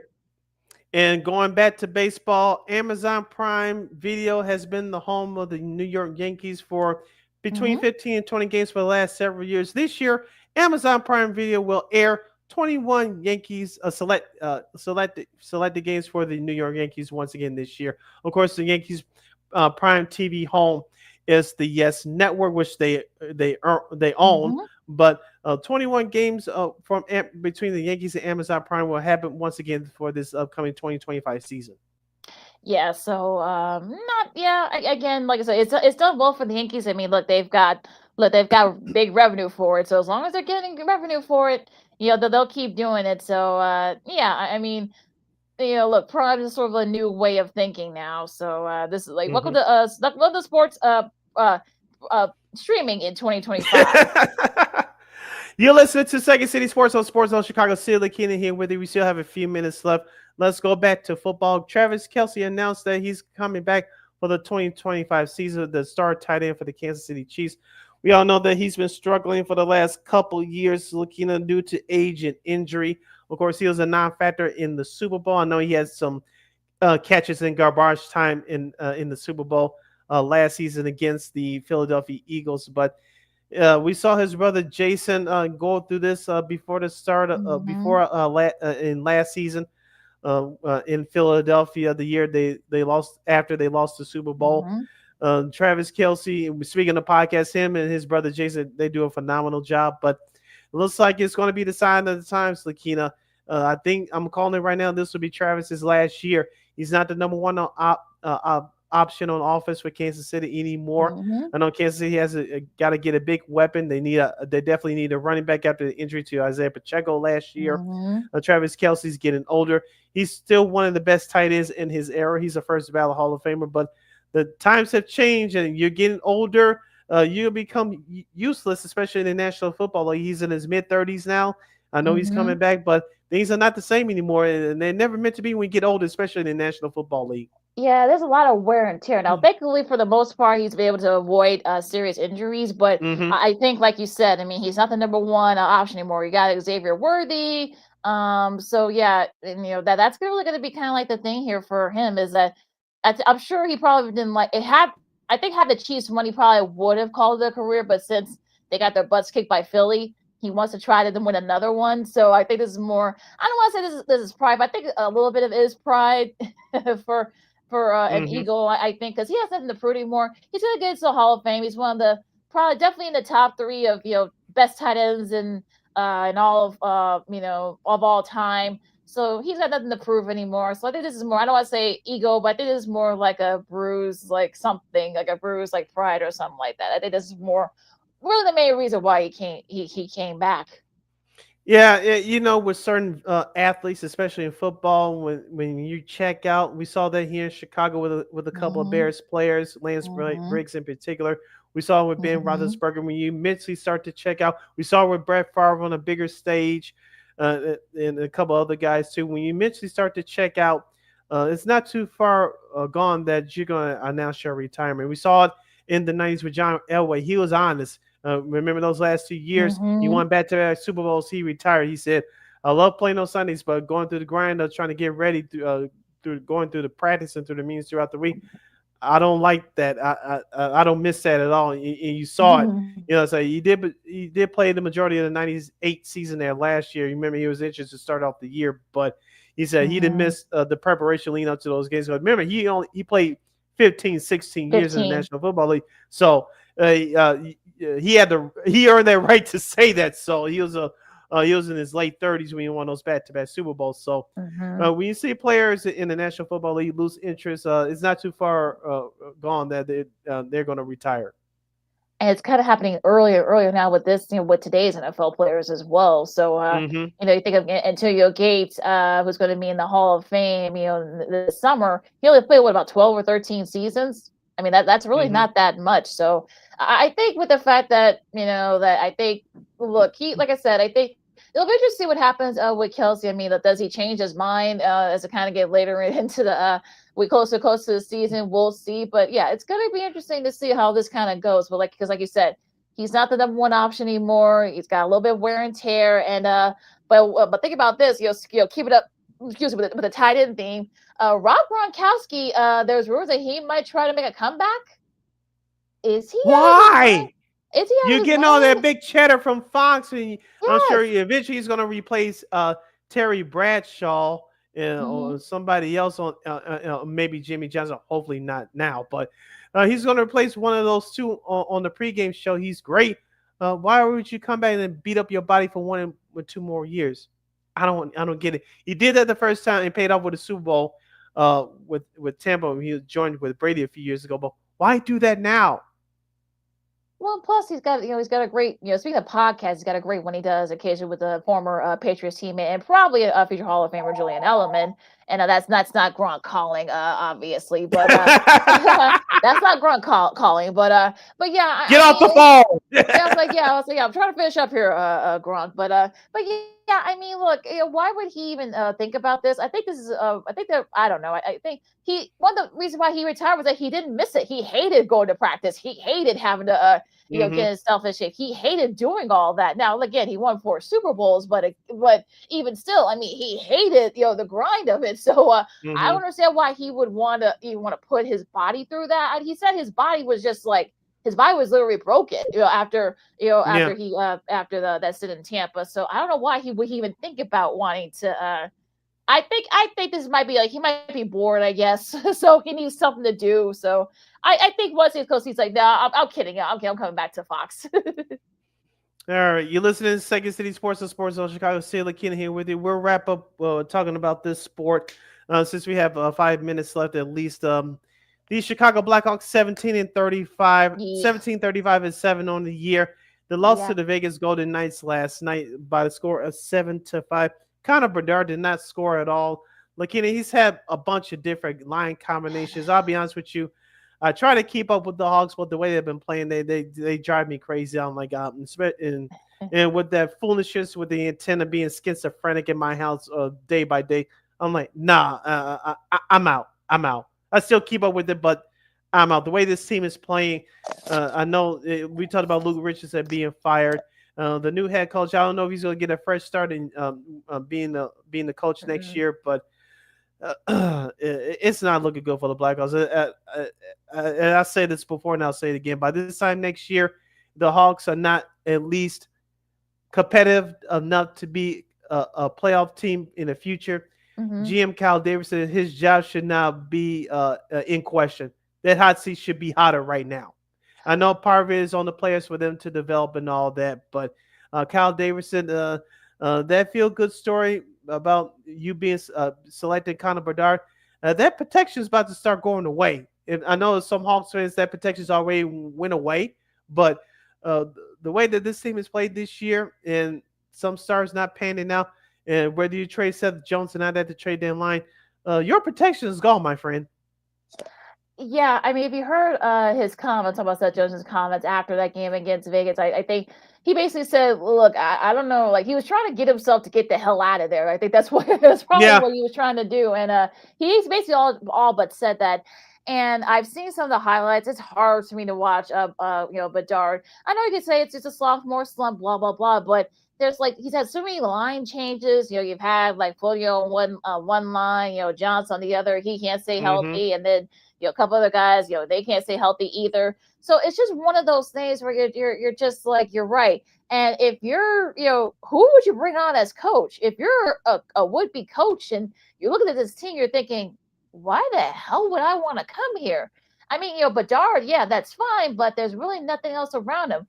you thought that maybe the Hawks would be like, I'm not gonna say they would have been like a playoff team, but I think they would be a much better. They're basically the same place they were last year, record wise, especially. They only have They're 41 worse points. this year than they were a year ago. Only the Sharks have a worse record than they do, and it's just like, what can they do? And like you said, I mean, look, I like the having a young GM, but you got to think if you're Kyle Davis, you got to have to put yourself on the hot seat too. You better have a home run hire for a coach, because once you start that, then you can start getting guys around Bedard and whatnot. But yeah, you're it's getting a little hot. This should be getting hot, and it really should be. And I don't know who you have in mind for perhaps maybe the Blackhawks head coach, but if you're looking at this, you're thinking, what, huh? What do I don't know. Yeah, like I said, I thought this year would be a step for them towards the future of because, and like I said, I did not have them in the playoffs this year, but I said around this time next year they're not close to becoming a playoff team. Uh, there's a problem right now. They've taken a huge step back from what they were at this time last year, and that was with Bedard missing a month of the season. It's ridiculous. You still don't have cup holders at the United States. I know that's all separate issue for a whole nother show, but outside of that, the way this team's playing, it's embarrassing to be honest with you. Well, let's talk about some good hockey, please, because I'm getting a little bit Real quick. ASP. Yeah, we'll do it. We'll do it real fast for about a minute or two. But yeah, I mean, like I said, I love what the Carolina Hurricanes did yesterday with going back to the old like Hartford Whalers Yes. uniforms. That was really cool. I love those uniforms. Those old Whalers unis from back in the day, and it actually, like, I mean, look, it actually, paid dividends. They did beat the Sabres last night, so that was a really cool. Miko Ranson had a goal and assist in that game, but yeah, those are really. I wish they would bring those uniforms back, but that was really cool. But yeah, Winnipeg still looks really good. I think Toronto could be right there as well in the Eastern Conference with Florida. The Capitals are still. I don't want to say the Capitals are the team to beat, but I think, look, Ovi, if Ovi can stay healthy, that's really going to be the key here for the Capitals. If Ovi can stay healthy, they could definitely go far in the East. And they got to get strong goaltending, which they haven't had over the last couple of Right. years. So Yeah. we'll see what happens. Of course, Columbus, Detroit, and the New York Rangers. If you want to Mhm. throw in out of one, fine. They'll battering the spots for the 7th and 8th spot. So we'll see what happens with that. Boston, they're trying to get it together. I don't know if they can, but we'll see what happens. And going back to the West, as you mentioned, Winnipeg is the odds-on favorite on paper, but you still have Dallas, you still have Vegas. Minnesota's having a nice year. Edmonton, could this be the year they can finally get a Finally. bust through? Will it be an Edmonton Winnipeg Western Conference final? I think it's a strong possibility. If in the NHL, you'll love it, but we'll see what happens. But the bottom of the Western Conference is trash. I know the LA Kings are having a nice year, but after them, you got Colorado, Vancouver, and Calgary trying to battle for those last 2 spots. Utah Hockey Club, formerly known as the Phoenix Coyotes, they may have a chance to sneak up in there, but I think the Western Conference, at least the first 4 or 5 teams, is definitely wide open. Yeah, Calgary though could be a team to look out for as well in the West. So we'll see. And like I said, I think Philadelphia, they may have something to say about that too. Those last couple of spots in the East. So yeah, there's definitely a large in there for those last 2 spots in the East. I think there's like about 6 or 7 teams that are like within like this again those last couple of spots. So yeah, there's a lot to be decided in hockey. So yeah, other than the Blackhawks, yeah, you're in a. Hopefully, the buzz from the 4 continents, hopefully that'll carry over to these last few weeks of the season, because the NHL really needs the buzz right now. Yeah, and as we said before, we'll say it again. The NHL, just like MLB, is a regionalized sport during the regular season, but come playoff time, once the competition heats up, the ratings do improve. So, but we'll see what happens with the NHL in particular. Anything else before we disperse, Sid? I'm good. It's gonna be a cold weekend after today with the 50+ degrees. It's gonna be a cold ass weekend. So your boys gonna stay in the house, watch some college basketball, maybe a little hockey as well. Try to stay warm. But with March 1st being tomorrow, spring has sprung. But we all know in Chicago, once we get like the 50 degrees we get today, it turns around to be 20 degrees the next day. It's so schizophrenic. Welcome to March, folks. The up Yeah. and down temperatures here in Chicago. With that said, you can follow me at Keena McGee on the Twitter, X and Q, and the IG. You can follow your Shirley Cindy Brown on the Twitter, X, and the IG at SidKid80. Once again, it's SidKid80. That's SIDKID80. SIDKID80. Be sure to download the Sports Zone Chicago app wherever you get your apps. Please follow Sports Zone Chicago on all social media platforms on Facebook, X, Instagram, and YouTube. Please subscribe to our podcast. We're located at War Media Podcast. That's WARR Media, PODCASTS. We are on all podcast platforms, including the iHeartRadio app. And while you're ready, please give War Media a follow at WARR Media on all social media platforms. And thank you very much in advance for your support. Like, share, subscribe, and tell your friends. Be sure to catch Second City Sports live in living color every Monday, every Friday from noon to 2 p.m. Central Standard Time, right here on Sports Zone Chicago. One more again, as the kids would say. Be sure to catch Second City Sports live in living color every Monday, every Friday from noon to 2 p.m. Central Standard Time, right here on Sports Zone Chicago. And you can catch the replays anytime, anywhere of our show. Sean and Maya, the Smoke Fellas, What's Up Cousin, a whole lot more. You can catch the replays of all the shows anytime, anywhere on Sports Zone Chicago's Facebook and YouTube channels. And you know we will provide. All right, enjoy this weird weather, I guess, all over the country. So it's going to be windy in a lot of spots. So if it's a little bit too windy for you out there, stay, watch some college hoops. You got some, of course, NHL, NBA, soccer, and so much more. So enjoy the weather, enjoy the sports, and just be good to each other. For Sid, I'm the kids of the Second City Sports on Sports of Chicago, and we'll see you guys on Monday. Holla!